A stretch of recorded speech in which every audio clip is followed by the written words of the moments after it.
ನಮಸ್ಕಾರ. ನಗುವುದು ಅಳುವುದು ನೀವೇ ಹೇಳಿ ಅಂತ ಒಂದು ಅಣ್ಣವ್ರದ್ದೊಂದು ಹಾಡಿದೆ. ಈ ಜನರ ನಡುವೆ ನಾನು ಹೇಗೆ ಬಾಳಲಿ, ನಗುವುದು ಅಳುವುದು ನೀವೇ ಹೇಳಿ ಅಂತ. ಯಾಕೆ ಅಂತ ಹೇಳಿದ್ರೆ ಇವತ್ತಿನ ಕರ್ನಾಟಕ ರಾಜ್ಯದ ಪರಿಸ್ಥಿತಿ ಏನಿದೆ ಅದೇ ರೀತಿಯಾಗೋಗಿದೆ. 2023 ವಿಧಾನಸಭಾ ಚುನಾವಣೆ ನಡೀತು. ಆ ವಿಧಾನಸಭಾ ಚುನಾವಣೆಯಲ್ಲಿ ಎರಡು ಪಕ್ಷಗಳು ಅಂತ ಹೇಳಿದ್ರೆ ಇನ್ಫ್ಯಾಕ್ಟ್ 3 ಪಕ್ಷ ಇತ್ತು. ಅದರ 3 ಪಕ್ಷದಲ್ಲಿ ಅವತ್ತಿನ ಜನತಾದಳ ಏನು ಅಷ್ಟೊಂದೇನು ಇರಲಿಲ್ಲ. ಎದ್ದಿದ್ದು ಹೇಳಿದ್ರೆ ಅವತ್ತು ಆಡಳಿತದ ಪಕ್ಷ ಆಗಿದ್ದಂಥ BJP ಮತ್ತು ಕಾಂಗ್ರೆಸ್ ಇವೆರಡರ ನಡುವೆ ಅದು ನೇರ ಹಣಾಹಣಿ ಇತ್ತು ಅಂತ ಅಂದ್ಕೊಂಡಿದ್ರು. ಅದರಲ್ಲಿ ಅಂತ ಹೇಳಿದ್ರೆ ಎರಡೂ ಪಕ್ಷಗಳಿಗೆ ಅಧಿಕಾರಕ್ಕೆ ಬರ್ತೀವಿ ಅಥವಾ ಇಷ್ಟು ಸಂಖ್ಯೆಗಳಿಗೆ ಗಳಿಸ್ತೀವಿ ಅಂತ ಯಾರಿಗೂ ಗೊತ್ತಿರಲಿಲ್ಲ. ಯಾಕೆ ಅಂತ ಹೇಳಿದ್ರೆ ಅವರಲ್ಲಿ ಎರಡೂ ಇರಲಿಲ್ಲ.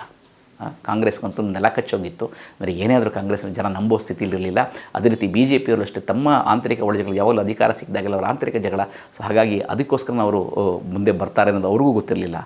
ಆದರೆ ಇದ್ದಕ್ಕಿದ್ದಂಗೆ ಅವ್ರಿಗೆ ಏನಂತಂದರೆ ಒಂದು ಬಲ ರೂಪದಲ್ಲಿ ಅಥವಾ ಏನೋ ವರ ರೂಪದಲ್ಲಿ ಬಂದಿದ್ದು ಅಂತ ಹೇಳಿದ್ರೆ ಅವರ ಬಿಟ್ಟಿ ಭಾಗ್ಯಗಳು. ಏನಾದರೂ ಆಗಲಿ, ATR ಗನ ಬಿಡಲಿ, ಆದರೆ ಅದು ಜನ ಸತ್ತಲು ಸಾಯಲಿ, ಆದರೆ ನಮಗೆ ಅಧಿಕಾರ ಬೇಕು, ರಾಜ್ಯದ ಆರ್ಥಿಕ ಪರಿಸ್ಥಿತಿ ಹೇಗೇನೇ ಆಗೋಗಲಿ, ನಮಗೆ ಅಧಿಕಾರ ಬೇಕು ಅಂತ ಏನು ಮಾಡಿದ್ರು ಅಂತ ಹೇಳಿದ್ರೆ ತಮಿಳ್ನಾಡು ಅಲ್ಲಿ ಮಾಡಿದಂಥ ಫ್ರೀ ಬೀಸ್ ಅಥವಾ ನೀವು ಡೆಲ್ಲಿಲಿ ಕೇಜ್ರಿವಾಲ್ ಅವ್ರು ಮಾಡಿದಂಥ ಫ್ರೀ ಬೀಸ್ನೇ ಇಲ್ಲಿಗೆ ಯಥಾವತ್ತಾಗಿ ತೊಗೊಂಡು ಬಂದರು. 5 ಭಾಗ್ಯಗಳನ್ನು ಕೊಟ್ಕೊಂಡ್ಬಂದರು.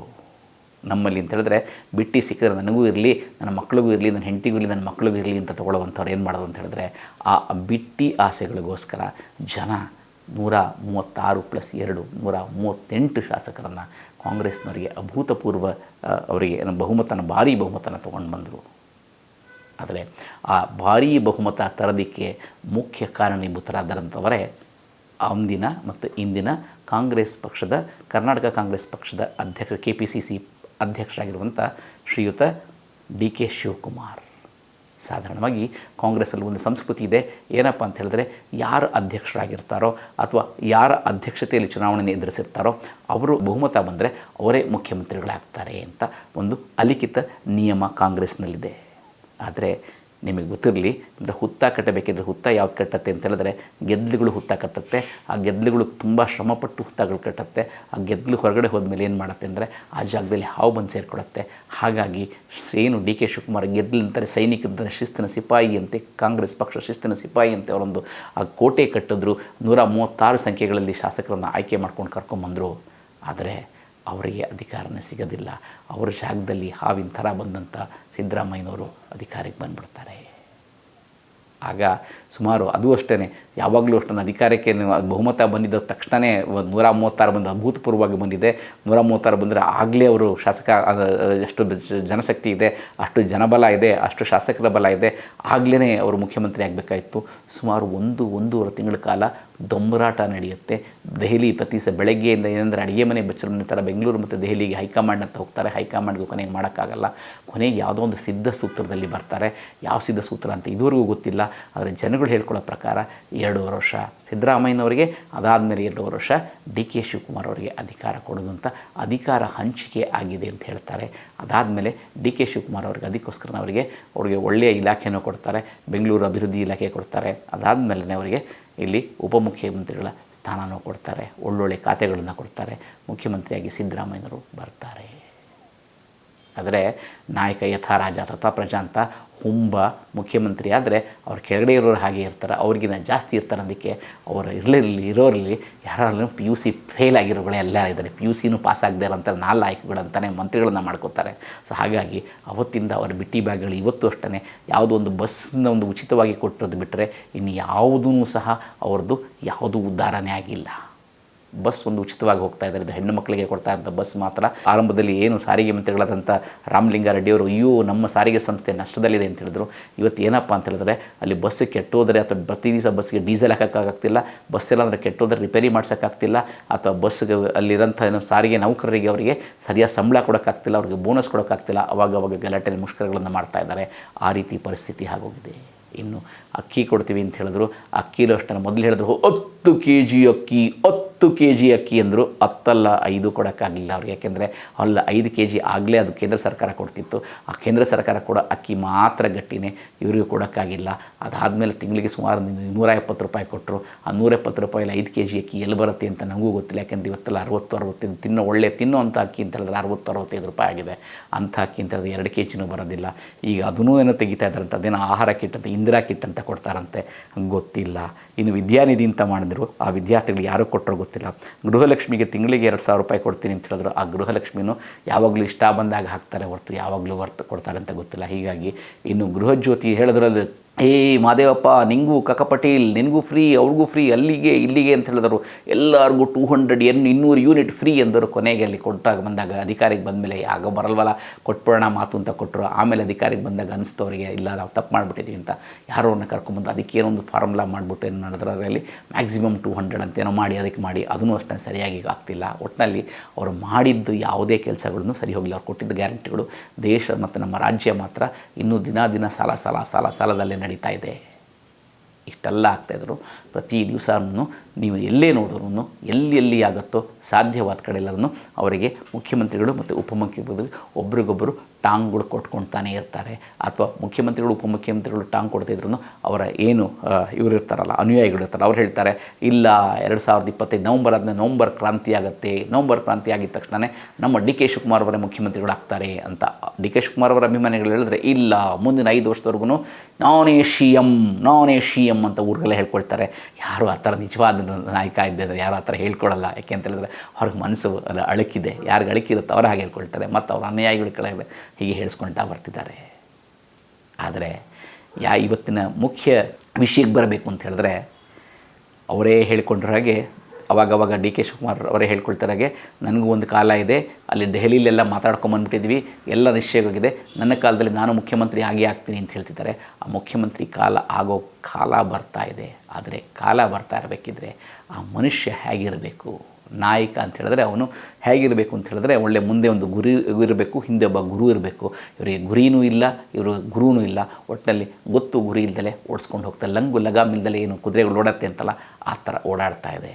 ಏಕೆಂತೇಳಿದ್ರೆ ಒಬ್ಬ ನಾಯಕ ಅಂತ ಹೇಳಿದ್ರೆ ಅವನು ದಕ್ಷ ಇರಬೇಕು, ಅವನು ಸಬಲ ಆಗಿರಬೇಕು, ಪ್ರಬಲನಾಗಿರಬೇಕು. ಬರೀ ದೇಹ ಬೆಳೆಸ್ಕೊಂಡ್ರೆ ಆಗೋದಿಲ್ಲ, ಬರೀ ಕೋಟಿ ದುಡ್ಡು ಮಾಡಿಕೊಂಡ್ರೆ ಆಗೋದಿಲ್ಲ. ಯಾಕೆಂತೇಳಿದ್ರೆ ಕೋಟೆ ಕಟ್ಟಿ ಮೆರೆದವರೆಲ್ಲ ಏನಾದರು ಅಂತ ಹೇಳಿದರೆ, ಆ ಕೋಟೆ ಕಟ್ಟಿ ಮೆರೆದವರೆಲ್ಲ ಏನಾದರೂ ಅನ್ನೋಕ್ಕೆ ಸ್ವತಃ ತಮ್ಮನ್ನೇ ಅವರು ಗೆಲ್ಸ್ಕೊಂಡು ಬರೋಕ್ಕಾಗಲಿಲ್ಲ. ಕನಕಪುರದಲ್ಲಿ ಏನೂ ಗೊತ್ತಿಲ್ಲದೆ ಇರೋಂಥ ರಾಜಕೀಯಕ್ಕೆ ಹೊಸದಾಗಿ ಬಂದಿರುವಂಥ ಅವರು ಏನು ಮಂಜುನಾಥ್ ಅವ್ರ ಕೈಲಿ ಹೀನಾಯವಾಗಿ ಸೋತರು, ಲಕ್ಷಾಂತರ ಮತಗಳ ಅಂತರದಿಂದ ಸೋತರು ಅಂತ ಹೇಳಿದ್ರೆ ಅವ್ರನ್ನ ಗೆಲ್ಸ್ಕೊಂಡು ಬರೋಕ್ಕಾಗ್ತಿಲ್ಲ. ಅಂಥ ಡಿ ಕೆ ಶಿವಕುಮಾರು ಅಧಿಕಾರ ಅನ್ನೋದು ಹುಂಬತನದಲ್ಲಿ ಏನೇನು ಮಾಡ್ತಾ ಇದ್ದಾರೆ ಅಂದರೆ, ಇತ್ತೀಚೆಗೆ ಅವ್ರು ನೋಡ್ತು ಅಂತ ಹೇಳಿದ್ರೆ ತಾನೇ ದೊಡ್ಡದು, ತಾನೇ ನಡೆದಿದ್ದೇ ಆದಿ ಅಂತ ಹೇಳ್ತಾರೆ. ಅವರ ಆನೆ ಅಲ್ಲ, ಅವರು ಆ ನಡೀತಾ ಇರೋದು ಯಾವುದೋ ಒಂದು ನಡೆಗಳು, ಅವರು ಮುಂದೆ ಮುಖ್ಯಮಂತ್ರಿಗಳು ಹಾಕಬೇಕು ಅಂತ ಹೇಳಿದ್ರೆ ಅದು ಯಾವುದಕ್ಕೂ ಒಳ್ಳೆಯದಲ್ಲ ಅಂತ. ಅದಕ್ಕೆ 1-2-3 ಉದಾಹರಣೆಗಳನ್ನು ಕೊಡ್ತೀನಿ. ಮೊದಲನೇದು ಬೆಂಗಳೂರು ಅಂತಿತ್ತು, ಅದಾದಮೇಲೆ ಅದನ್ನು ಬೃಹತ್ ಬೆಂಗಳೂರು BBMP ಮಾಡಿದ್ರು. ಈಗ ಅಂತ ಹೇಳಿದ್ರೆ ಗ್ರೇಟರ್ ಬೆಂಗಳೂರು ಅಂತ ಮಾಡ್ತಿದ್ದಾರೆ. ರಾಮನಗರದವರೆಗೂ ಎಲ್ಲೆಲ್ಲಿ ಅವರ ರಿಯಲ್ ಎಸ್ಟೇಟ್ಗಳಿದೆ, ಎಲ್ಲೆಲ್ಲಿ ಅವರ ಜಮೀನುಗಳಿದೆ, ಅವ್ರದ್ದು ಅಥವಾ ಅವರ ಸಹಚರ ಜಮೀನುಗಳಿದೆ, ಅದೆಲ್ಲ ಸೇರಿಕೊಂಡು ಗ್ರೇಟರ್ ಬೆಂಗಳೂರು ಅಂತ ಮಾಡ್ಕೊಂಡು ಹೋದರು. ಅಂದರೆ ಇದ್ದಿದ್ದ 198 ವಾರ್ಡ್ಗಳನ್ನೇ ಅಲ್ಲದೆ ಸರಿಯಾಗಿ ಚುನಾವಣೆ ಮಾಡೋಕ್ಕಾಗ್ತಿರ್ಲಿಲ್ಲ. ಈಗ ಅದನ್ನು 5 ಭಾಗಗಳು ಇನ್ನೊಂದಷ್ಟು ಸೇರಿಕೊಂಡು ಅದನ್ನು 5 ಭಾಗಗಳನ್ನಾಗಿ ಮಾಡಿದ್ದಾರೆ. ಅದನ್ನು ಚುನಾವಣೆ ನಡೆಸ್ತಾರೆ ಅಂತ ಹೇಳಿದ್ರೆ ಅಲ್ಲಿ ಬರೀ ತಮ್ಮ ಗಂಜಿ ಕೇಂದ್ರಗಳನ್ನಾಗಿ, ತಮ್ಮ ಅಧಿಕಾರದಲ್ಲಿ ಏನಿರಲ್ಲ, ತಮ್ಮ ಚೇಲಗಳಿದಾರಲ್ಲ ಅವರಿಗೆ ಒಂದು ಗಂಜಿ ಕೇಂದ್ರಗಳನ್ನು ಮಾಡ್ತಿದ್ದಾರೆ ಅಂತ ಹೇಳಿದ್ರು ತಪ್ಪಾಗೋದಿಲ್ಲ. ಆ ರಾಮನಗರದವರೆಗೂ ಅದನ್ನು ಬೆಂಗಳೂರು ದಕ್ಷಿಣ ಅಂತ ಮಾಡ್ಕೊಂಡು ಹೋಗಿದ್ದಾರೆ. ಸೊ ಜನಗಳಿಗೆ ಇಲ್ಲ ಅಂದರೆ ಅಲ್ಲೇ ಅವ್ರದ್ದು ಮೊದಲು ಫೇಲ್ ಆಗಿದ್ದೆ ಅಲ್ಲಿ. ಇನ್ನು ಎರಡನೇದು, ಮೊನ್ನೆ ಎಲ್ಲದಕ್ಕೂ ನಾನೇ ತೋರಿಸ್ಕೋಬೇಕು, ನಾನೇ ಮಾಡಬೇಕು ಎಲ್ಲನೂ ಅಂತ ಹೇಳಿದ್ರು. ಚನ್ನಪಟ್ಟಣದಲ್ಲಿ ಎಲೆಕ್ಷನ್ ಗೆಲ್ಲಬೇಕಾಗ್ತಿತ್ತು. ಚನ್ನಪಟ್ಟಣದಲ್ಲಿ ಎಲೆಕ್ಷನ್ ಗೆಲ್ಲಬೇಕಿದ್ರೆ ಅವ್ರ ಕೈಯಲ್ಲಿ ಅವ್ರು ನಿಂತರೆ 3 ಕಾಸು ಓಟ್ ಬರೋದಿಲ್ಲ ಅಂತ ಗೊತ್ತಾಯಿತು. ಆಗೇನು ಮಾಡಿದ್ರು ಅಂತ ಹೇಳಿದ್ರೆ BJP ಅವ್ರಿಗೆ ಅಂತ ಹೇಳ್ತಾರೆ ಆಪ್ರೇಷನ್ ಕಮಲ ಅಂತಾರೆ. ಇವರೇನು ಮಾಡಿದ್ರು ಅಂತ ಹೇಳಿದ್ರೆ ಪಕ್ಷಾಂತರನೇ ಆತ ಅಂತ ಹೇಳಿದ್ರೆ ಯಾವಾಗಲೂ 6 ಕೊಟ್ಟರೆ ಅತ್ತೆ ಕಡೆ 3 ಕೊಟ್ಟರೆ ಸೊಸೆ ಕಡೆ ಅಂತ ಇರೋಂಥ ಯೋಗೇಶ್ವರನ ತಿರುಗಿ ಅವನು ಬದ್ಧದ್ವೇಷಿಯಾಗಿದ್ದರು. ಆ ಬದ್ಧದ್ವೇಷಿಯಾದಂಥ ಯೋಗೇಶ್ವರನೇ ತಮ್ಮ ಕಾಂಗ್ರೆಸ್ ಪಕ್ಷಕ್ಕೆ ಕರ್ಕೊಂಡ್ರು. ಅಲ್ಲಿಂದ ಚುನಾವಣೆ ಗೆದ್ದರು ಅಂತ ಹೇಳಿದ್ರೆ ಅಲ್ಲೇ ಅವರ ನೈತಿಕತೆ ಹೋಗಿತ್ತು ಅಂತ ಹೇಳಿದ್ರು ತಪ್ಪಾಗಲಾರ್ದು. ಯಾರೇ ಒಬ್ಬ ಪ್ರಬಲ ನಾಯಕ ಅಥವಾ ಯಾರೇ ಒಬ್ಬ ಸಮರ್ಥ ನಾಯಕ, ಅದರಲ್ಲೂ ರಾಜ್ಯಾಧ್ಯಕ್ಷ ಅಂತವನು ಈ ಥರ ಹೋಗಿ ಬೇರೆ ಯಾವುದೋ ಪಕ್ಷದಿಂದ ಕರ್ಕೊಂಬಂದು ಗೆಲ್ಲಿಸೋ ಒಂದು ಹೀನಾಯತನ ಅವಶ್ಯಕತೆ ಇರಲಿಲ್ಲ. ನಿಂತ್ಕೋಬೇಕಾಗಿತ್ತು, ಇಲ್ಲ ತಮ್ಮನ್ನು ನಿಂತ್ಕೊಂಡು ಗೆಲ್ಸ್ಕೋಬೇಕಾಗಿತ್ತು, ಇಲ್ಲ ತಾನೇ ನಿಂತ್ಕೊಂಡು ಗೆಲ್ಲಬೇಕಾಗಿತ್ತು. ಎರಡೂ ಆಗಲಿಲ್ಲ. ದಿಟ್ಟ ಕುದುರೆ ಕೊಟ್ಟವನು ಏರಲಾರ್ದವನು ವೀರನೂ ಅಲ್ಲ ಶೂರನೂ ಅಲ್ಲ ಅಂತಾರೆ. ಬರೀ ಖಾಲಿ ಪಲಾವ್ ಥರ ಹೋಗಿ ಅಲ್ಲಿ ದ್ವಾರಾದಿ ಖಾಲಿ ಡಬ್ಬಗಳು ಜ್ವರ ಶಬ್ದ ಮಾಡುತ್ತೆ, ಸುಮ್ಮನೆ ಹಾ ಹೂ ಠಾಟ್ ಪುಟ್ಕೊಂಡ್ರೆ ಆಗೋದಿಲ್ಲ. ಸೊ ಹಾಗಾಗಿ ಅಲ್ಲೇ ಅವರು ಮೊದಲನೇದಾಗಿ ಸೋತರು. ಇನ್ನು ಎರಡನೇದು ಅಂತ ಹೇಳಿದ್ರೆ, ರಾಮನಗರ ಮಾಗಡಿಗಳೆಲ್ಲ ನಂದೇ ಆಗಬೇಕು, ನಾನೇ ಎಲ್ಲ ಹೇಳಿದಂಗೆ ಅಂತ ಹೇಳಿದ್ರೆ, ಮೊನ್ನೆ ಬಿಗ್ ಬಾಸ್ ನಡೀತಾ ಇತ್ತು. ಬಿಗ್ ಬಾಸದಲ್ಲಿ ಅಲ್ಲಿ ಮುಂಚೆ ಇನೋವೇಟಿವ್ ಫಿಲ್ಮ್ ಸಿಟಿ ಇತ್ತು, ಈಗ ಜಾಲಿವುಡ್ ಅಂತ ಆಗಿದೆ. ಸೊ ಆ ಜಾಲಿವುಡ್ಡಲ್ಲಿ ಸುಮಾರು ಒಂದು ನಮಗೆ ಗೊತ್ತಿರೋಂಗೆ ಬಿಗ್ ಬಾಸನ್ನು ಅದಕ್ಕಿಂತ ಮುಂಚೆ ನಡೀತಾ ಇತ್ತು. ಅಲ್ಲೂ ಸ್ಟುಡಿಯೋಸ್ಗಳು ಅಲ್ಲಿ ಸೆಟ್ಗಳು ಮಾಡ್ತಾಯಿದ್ರು. ಈ ವರ್ಷವೂ ಅಷ್ಟೇ ಅಲ್ಲಿ ಸೆಟ್ ಹಾಕಿ ಅದರ ಪಾಡಿಗೆ ಅದಾಗ್ತಿತ್ತು. ಅಲ್ಲಿ ಹೌದು ನಿಜ, ಅಲ್ಲಿ ಒಂದು ವರ್ಷದಿಂದನೇ ಅಲ್ಲಿಗೆ ನೋಟಿಸ್ ಕೊಟ್ಟಿದ್ರಂತೆ. ಆ ನೋಟಿಸ್ ಕೊಟ್ಟಾಗ ಅದನ್ನು ಪ್ರತಿ ಸತಿ ನಿಂತು 12 ತಿಂಗಳಿಗೆ ಏನಾದರೂ ರೂಲ್ಸ್ ಏನಪ್ಪ ಇದೆ ಅಂತ ಹೇಳಿದ್ರೆ, ಒಂದು ಸತಿ ನೋಟಿಸ್ ಕೊಟ್ಟ ಮೇಲೆ ಅದು 3 ವಾರದೊಳಗೆ ಆ ನೋಟಿಸ್ಗೆ ಸರಿಯಾದ ಕ್ರಮ ತಗೊಳ್ಬೇಕು. ಇಲ್ಲ ಅಂತ ಹೇಳಿದ್ರೆ ಹೋಗಲಿ ಶೀಘ್ರವಾಗಿ ಬಂಧಿಸಬೇಕು. ಸುಮಾರು 1 ವರ್ಷದಿಂದ ಈ ಥರ ನಡೀತಾ ಇದೆ ಅಂತ ಹೇಳಿದ್ರೆ ಅಲ್ಲೆಲ್ಲಿರೋರ ಅಧಿಕಾರಿಗಳಿದಾರಲ್ಲ, ಅಧಿಕಾರಿಗಳನ್ನ ಮೊದಲು ವಿಚಾರಿಸಬೇಕು. ಏನಿಲ್ಲ, ಏಕಾಏಕಿ ಮೊನ್ನೆ ಇದ್ದಕ್ಕಿದ್ದೇ ಹೋಗಿ ಬಿಗ್ ಬಾಸ್ನ ತಾನೇನೋ ತೋರಿಸ್ಕೋಬೇಕು ಅಂತ ಹೋಗಿ ಆ ಬಿಗ್ ಬಾಸ್ ಮನೆನ ಮುಚ್ಚಿಬಿಟ್ಟು ಬಂದರು. ಅದು ಮುಚ್ಚಿಬಿಟ್ಟು ಬಂದರೆ ಎಷ್ಟೊತ್ತಾಯಿತು? ಅವರಂದರೆ 2 ನಿಮಿಷ, ಕುಂಬಾರಂಗೆ ವರ್ಷ ದೊಣ್ಣೆ ನಿಮಿಷ ಅಂತ ಹೇಳಿದಾಗೆ ಇವ್ರು ಏನು ಮುಗಿಸ್ಕೊಂಬಂದರು. ಮಾರನೇ ದಿವಸ ಅವ್ರು ಹೋದರು, ಕೋರ್ಟಲ್ಲಿ ಹೋಗ್ಬಿಟ್ಟು ಅವ್ರು ಏನು ಬೇಕೋ ತೊಗೊಂಡು ಬಂದು ಸುಮಾರು 15 ದಿವಸದ ಆಜ್ಞೆ ತೊಗೊಂಡು ಅಲ್ಲಿಂದ ಇವಾಗ ಅದನ್ನು ತಿರ್ಗಾ ಬಿಗ್ ಬಾಸ್ ಯಥಾ ಪ್ರಕಾರ ನಡೀತಾ ಇದೆ. ಅದರ ಮಾನ ಹೋಗಿದ್ದ ಯಾರಿಗೆ? DK ಶಿವಕುಮಾರ್ ಅವರಿಗೆ. ಇನ್ನು ಹೋದ ಕಡೆ ಎಲ್ಲ ಬಂದ ಕಡೆ ಎಲ್ಲ ಅವನು ತಾನೇ ರಾಜ, ಟಿ ವಿಯಿಂದ ಮಾತಾಡೋದು, ಏಕವಚನದಲ್ಲಿ ಮಾತಾಡೋದು, ಇದು ಮಾಡೋದು, ಹಾಗೆ ಮಾಡೋದು ಮಾತಾಡ್ತಾರೆ. ಮೊನ್ನೆ ಇದ್ದಕ್ಕಿದ್ದಂಗೆ ಅಲ್ಲಿ ತನ್ನ ಹೈಕಮಾಂಡನ್ನು ಒಂದು ಕಡೆ ನಾನು ತೋರಿಸ್ಕೋಬೇಕು, ನಾನೇ ದೂರ ಅಂತ ನನ್ನ ಕಡೆ ಇಲ್ಲ, ನಾನು ಬಿಟ್ಟು ಹೋದರೆ ನಾನು ಇಲ್ಲಿ BJP ಕಡೆ ಹೊಟ್ಟೋಗ್ತೀನಿ ಅಂತ ಹೇಳೋದಕ್ಕೋಸ್ಕರ ಅನವಶ್ಯಕವಾಗಿ ಅಲ್ಲಿ ಹೋಗಿ ಅಧಿವೇಶನ ನಡೀಬೇಕಿದ್ರೆ ಅಲ್ಲಿ ಹೋಗಿ ನಮಸ್ತೆ ಸದಾ ವತ್ಸಲೆ ಸಂಘದ ಪ್ರಾರ್ಥನೆ ನಮಸ್ತೆ ಸದಾ ವತ್ಸಲೆ ಹೇಳಿ ಅಲ್ಲೂ ಹುಂಬತನ ನನಗೆ ನಾನು ಸಂಘಗೆಲ್ಲ ಗೊತ್ತು, ನಾನು ಚಿಕ್ಕ ಹುಡುಗನಲ್ಲಿ ಸಂಘಕ್ಕೆ ಹೋಗಿದ್ದೆ ಅಂತ ಹೇಳಿದ್ರು. ಆದರೆ ಸಂಘಕ್ಕೆ ಹೋಗಿದ್ದವನು ಈ ಥರ ಆಗ್ತಿಲ್ಲ. ನಿಜವಾದ ಸಂಘಕ್ಕೆ ಹೋಗಿದ್ದವನು ಅವನ ಮಾನಸಿಕವಾಗಿ ಬೌದ್ಧಿಕವಾಗಿ ಒಳ್ಳೆಯ ಬೆಳವಣಿಗೆ ಆಗ್ತಿತ್ತು. ಆದರೆ ಈತನಿಗೆ ಅದೂ ಇಲ್ಲ. ಅದು ಹೇಳಿದ್ದು ಹುಂಬತನಿಗೋಸ್ಕರ. ಯಾವಾಗ ಇಲ್ಲಿ ನಮಸ್ತೆ ಸದಾ ವತ್ಸಲೆ ಹೇಳಿದ್ರು, ಅಲ್ಲಿ ಹೇಳಿದ ತಕ್ಷಣ ಹೈಕಮಾಂಡ್ ಬಂದು ಮುದ್ಕೊಂಡು ಬಿದ್ದ ತಕ್ಷಣ ತನ್ನ ಏನು ಧ್ಯೇಯ ಇತ್ತಲ್ಲ, ತನ್ನ ಧೋರಣೆ ಇತ್ತಲ್ಲ, ಅದಕ್ಕೆ ನಿಂತ್ಕೊಳ್ಳೋಕ್ಕಾಗಲಿಲ್ಲ. ಮಾರನೇ ದಿವಸನೇ ಕ್ಷಮೆ ಕೇಳಬೇಕಾಯಿತು ಅಂತ ಹೇಳಿದ್ರೆ DK ಶಿವಕುಮಾರ್ದು ಏನಂತ ಹೇಳಿದ್ರೆ 6 ಕೇರಲ್ಲ 3 ಕಿಡಿಯಲ್ಲ. ಅಂದರೆ DK ಶಿವಕುಮಾರು ಹೀಗೆ ಇರಬೇಕು. ಇನ್ನು ನಿನ್ನೆ ಒಂದು ವಿಜಯದಶಮಿ ಉತ್ಸವದ, ಅಂದರೆ ಸಂಘಕ್ಕೆ 100 ವರ್ಷ ಆಗಿತ್ತು, ಜನ್ಮಶತಾಬ್ದಿ ವರ್ಷದ್ದು. ಅವತ್ತಿನ ದಿವಸ ನಗರಾದ್ಯಂತ ಅಕ್ಟೋಬರ್ 12ನೇ ತಾರೀಕು ಇಡೀ ಬೆಂಗಳೂರಿನಲ್ಲಿ ಬೇರೆ ಬೇರೆ ಕಡೆ ಸ್ವಯಂ ಸೇವಕರು ಪಥಸಂಚಲನ ಮಾಡ್ತಾಯಿದ್ರು. ಸೊ ಹಾಗಾಗಿ ಏನಂತ ಹೇಳಿದ್ರೆ ನಿನ್ನೆ ಇದೇ ಸಮಯ ಅಂದ್ಕೊಂಡು ಅಲ್ಲಿಯ ಸ್ಥಳೀಯ ಶಾಸಕರನ್ನು ಇದು ರಾಜರಾಜೇಶ್ವರಿ ನಗರದ ಸ್ಥಳೀಯ ಶಾಸಕ ಇವಾಗ ಮುಂಚೆ ಕಾಂಗ್ರೆಸ್ನಲ್ಲಿ ಇದ್ದರು, ಈಗ BJPಲಿ 2 ಸತಿ ಆಯ್ಕೆಯಾಗಿರೋಂಥ ಮುನಿರತ್ನ ಅವ್ರು ಏನು ಮಾಡಿದರು ಅಂದರೆ ಅಲ್ಲಿ ಇದಕ್ಕೆ ಹೋಗಿದ್ದರು, ಏನು ಸಂಘದ ಪಥಸಂಚಲನಕ್ಕೆ ಹೋಗಿದ್ದರು. ಅಲ್ಲಿಗೆ ಹೋಗಬೇಕಿದ್ರೆ ಅವ್ರದ್ದು ವಿಷಯ ಗೊತ್ತಾಗುತ್ತೆ ಅಂದರೆ ಅವ್ರದ್ದೇ ಕ್ಷೇತ್ರ ಆದಂಥ ಮತ್ತಿಕೆರೆಯಲ್ಲಿ ಅಲ್ಲಿರುವಂಥ JP ಪಾರ್ಕಲ್ಲಿ ಸಾರ್ವಜನಿಕರ ಕುಂದುಕೊರತೆಗಳನ್ನು ಸರ್ಕಾರಿ ಕಾರ್ಯಕ್ರಮವಾಗಿ ಮಾಡ್ತಾಯಿದ್ದಾರೆ ಅಂತ. ಪ್ರೋಟೋಕಾಲ್ ಪ್ರಕಾರ ಅಂತ ಹೇಳಿದ್ರೆ ಅಲ್ಲಿ ನೀತಿ ನಿಯಮಗಳು ವಿಧಿವಿಧಾನಗಳ ಪ್ರಕಾರ ಯಾವುದೇ ಒಂದು ಸರ್ಕಾರಿ ಕಾರ್ಯಕ್ರಮ ಮಾಡಬೇಕಿದ್ರೆ ಮೊದಲು ಅಲ್ಲಿಯ ಜನಪ್ರತಿನಿಧಿಗಳನ್ನು ಕರಿಬೇಕು. ಅಲ್ಲಿನ ಯಾರು ಕಾರ್ಪೊರೇಟರ್ ಇರ್ತಾರೆ, ಕಾರ್ಪೊರೇಷನ್ ಇದ್ದರೆ ಕಾರ್ಪೊರೇಟರ್ ಕರಿಬೇಕು. ಅದಾದಮೇಲೆ ಶಾಸಕರಿದ್ದರೆ ಶಾಸಕರನ್ನ ಅವ್ರು ಆಹ್ವಾನಿಸಬೇಕು. ಅದಾದಮೇಲೆ ಅಲ್ಲಿಯ ಸ್ಥಳೀಯ MP ಗಳು ಅಂದರೆ ಸಂಸದರು ಇರ್ತಾರಲ್ಲ ಅವ್ರನ್ನ ಕರಿಬೇಕು. ಆ 3ರನ್ನ ಕರಿಬೇಕು, ಅವ್ರನ್ನೆಲ್ಲ ವಿಷಯ ತಿಳಿಸಿರಬೇಕು. ಅವ್ರು ಬರೋಕ್ಕೆ ಆಗಲ್ಲ ಅಂದ್ರೂ ಅವರ ಭಾವಚಿತ್ರಗಳನ್ನು ಅಲ್ಲಿ ಹಾಕಿರಬೇಕು. ಯಾಕೆಂದರೆ ಇದು ಸರ್ಕಾರಿ ಕಾರ್ಯಕ್ರಮ ಅಂತ ಹೇಳಿದ್ರೆ ಸರ್ಕಾರದಲ್ಲಿ ಎಲ್ಲರೂ ಅಲ್ಲಿ ಆಡಳಿತ ಮಾಡೋದಕ್ಕೆ ಮಾತ್ರ ಅಧಿಕಾರಿಗಳು ಮಾತ್ರ, ಆಡಳಿತಕ್ಕೆ ಮಾತ್ರ ಅಲ್ಲಿ ಅದು ಏನೋ ಪರ ಮತ್ತು ವಿರೋಧ ಅಥವಾ ಆಡಳಿತ ಪಕ್ಷ ಅಂತ ವಿರೋಧ ಪಕ್ಷ. ಬಟ್ ಸಾರ್ವಜನಿಕರ ಕೆಲಸ ಆಗಬೇಕಿದ್ರೆ ಎಲ್ಲರೂ ಸೇರಿಸಿ ಒಟ್ಟಿಗೆ ಮಾಡಬೇಕು. ಆದರೆ DK ಶಿವಕುಮಾರ್ ಅದೆಲ್ಲ ಗಾಳಿಗೆ ತೂರಿದ್ರು. ನಾನು ಏನು ಮಾಡಿದ್ರು ನಡೆಯುತ್ತೆ ಅಂತ ಹೇಳಿ ಅವ್ರೇನು ಮಾಡಿದ್ರು ಅಂತ ಹೇಳಿದ್ರೆ ಹೋಗಿ ತಾನು ಪಾಡಿಗೆಲ್ಲ ಅಟ್ಪುಟ್ ಅಂತ ಕೂತ್ಕೊಂಡ್ರು. ಈ ವಿಷಯ ತಿಳಿಯಿತು. ವಿಷಯ ತಿಳಿದ ಮೇಲೆ ಸೀದಾ ಅಲ್ಲಿಂದ ಬಂದು ಕೂತ್ಕೊಂಡು ಏನು ಮಾಡಿದ್ರೆ ಅಲ್ಲಿ ಸಾರ್ವಜನಿಕರಂದರೆ ನಾನು ಹೇಳಿದ್ರು ಅಲ್ಲಿ ಕೂತ್ಕೊಂಡಿದ್ರು. ಅಲ್ಲಿ ಸಾರ್ವಜನಿಕರ ಜೊತೆ ಕೂತ್ಕೊಂಡ್ರು. ಸರಿ, ಅವ್ನ ಪಾಡಿಗೆ ಆಗಿದ್ರು. ಅಲ್ಲೂ ಕರಿಬೇಕಲ್ಲ, ತನ್ನ ದರ್ಪ ತೋರಿಸ್ಕೋಬೇಕಲ್ಲ. ಬರಯ ಇಲ್ಲಿ MLA, ಬರಯ ಇಲ್ಲಿ MLA ಅಂತ ಜೋರಾಗಿ ಹೇಳಿದ್ರು. ಯಾವಾಗ ಹೇಳಿದ್ರು ಅಲ್ಲೇ ಕರಿಟೋಪಿ MLA ಬರಯ ವಾರೋ ಅಂತ ಏಕವಚನದಲ್ಲಿ ಕರೆದ್ರು. ಆಗ ಇವರಿಗೆ ಕೋಪ ಬಂತು. ಸ್ವಲ್ಪ ನೀರು ಕುಡಿದ್ಬಿಟ್ಟು ಬಂದು ಅಲ್ಲಿ ಹೋಗಿ ಅವರ ಕೈಲಿದ್ದಂಥ ಮೈಕ್ನ ಕಿತ್ಕೊಂಡು ಹೇಳಿದ್ರು, ನಾನು ಇಲ್ಲಿಯ ಶಾಸಕ, ಇಲ್ಲಿಯ ಸಾರ್ವಜನಿಕವಾಗಿ ನೀವೇನೋ ಕುಂದುಕೊರತೆಗಳನ್ನು ಕೇಳಬೇಕಿದ್ರೆ, ಅಹವಾಲನ್ನ ಕೇಳಬೇಕಿದ್ರೆ ಸ್ಥಳೀಯ ಶಾಸಕರನ್ನು ನೀವು ಕರೆದಲ್ಲೇ ಅವಮಾನ ಮಾಡಿದ್ದೀರಿ, ಅಥವಾ ಅಲ್ಲೊಂದು ಫೋಟೋನೂ ಹಾಕಿಲ್ಲ, ಅಲ್ಲಿ ಸಂಸದನ ಫೋಟೋ ಹಾಕಿಲ್ಲ, ಇದು ಯಾವ ರೀತಿ? ಇದು ನಾನು ಪ್ರತಿಭಟನೆ ಮಾಡ್ತೀನಿ, ನಾನು ನಿಮ್ಮ ಮೇಲೆ ಸ್ಟೇಜ್ ಮೇಲೆ ಕೂತ್ಕೊಳ್ಳಲ್ಲ, ನಾನು ಹೊರಗಡೆ ಕೂತ್ಕೊಳ್ತೀನಿ ಅಂತ ಹೇಳಿದ್ರು.